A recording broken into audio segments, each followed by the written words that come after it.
Now we define the second point, which is magnification, and magnification is simply defined as a ratio of initial convergence and final convergence. That is, magnification is equal to initial convergence divided by final convergence. Now we have to interpret the sign of magnification. If magnification is positive, it will simply mean image is erect with respect to object, and negative magnification will mean image is inverted with respect to object. The third point which involves in this method is the expression for power.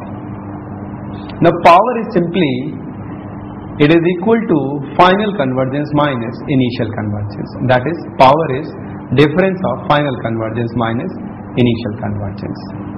And the last point which is regarding the power. Now in this method, that we are calling it simply convergence method, we have to deal with the lens, mirror and curved refracting surfaces. So we can write the power of lens is 1 by f and the power of mirror is minus mu over f, and power of refracting surface, that is curved surface, it is mu2 minus mu1 over f. Obviously the power of plane mirror will be infinity and the power of plane surface will be infinity. So that is the magical box of solving optical problem very fast. So let's summarize the whole approach. Now in this approach, which we are calling convergence approach, we have defined something called convergence, and we have talked about two types of convergence, that is initial convergence and final convergence. We have talked about magnification, which is the ratio of initial and final convergence, and then finally we have talked about power, which is final convergence minus initial convergence, coupled with expression for power. For lens it is 1 by f, and for mirror it is minus mu over f, and for curved surface it is mu2 minus mu1 over f. Now this gives us a very strong approach and very fast approach for solving numerical problems based on optics. Let's see by taking few examples. I take up the first question and will be solving using this method.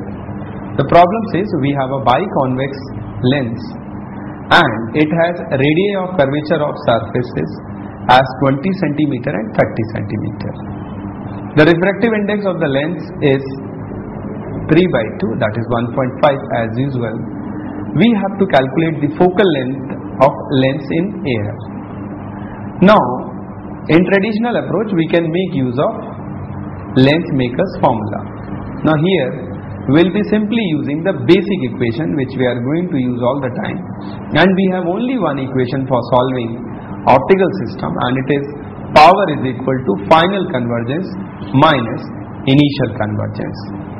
Now here initial convergence, because we have to find out the focal length of lens in air, so incident rays are parallel and they are in air, so we will be writing initial convergence as 1 over infinity, because the medium is air and the rays are parallel to the optical axis.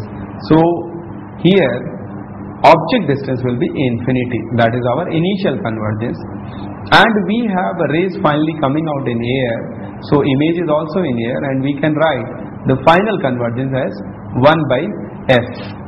Now we will be applying the basic equation, and the basic equation says power is equal to final convergence minus initial convergence. Now here power will be P1 plus P2, because there are two events taking place. The first event is taking place at air glass surface and the second event is taking place at glass air interface.